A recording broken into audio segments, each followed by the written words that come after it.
ভোলার সদর থানাধীন কোরালিয়া খায়েরহাট এলাকায় বিভিন্ন রকম সন্ত্রাসী কর্মকাণ্ডের সাথে সম্পৃক্ত এবং একাধিক মামলার আসামি মোহাম্মদ জাকির হোসেন ঢাকা হতে কর্ণফুলী ১৩ লঞ্চ যোগে আগ্নেয়াস্ত্র ও মাদক নিয়ে ভোলায় গমন করছে বলে গোপন সংবাদের ভিত্তিতে জানা যায়।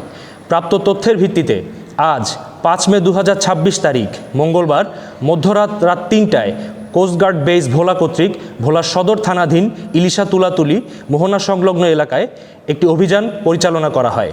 অভিযান চলাকালীন লঞ্চে তল্লাশি চালিয়ে একটি একনলা বন্দুক, ৪ রাউন্ড তাজা গোলা ও ৮০,০০০ টাকা মূল্যের ২ কেজি গাঁজাসহ সন্ত্রাসী মোহাম্মদ জাকির হোসেনকে আটক করা হয়। প্রাথমিক জিজ্ঞাসাবাদে জানা যায়, আটককৃত সন্ত্রাসী মোহাম্মদ জাকির হোসেন ভোলার সদর থানার বাসিন্দা। সে দীর্ঘদিন যাবৎ মাদক ও সন্ত্রাসী কর্মকাণ্ডের সাথে জড়িত ছিল।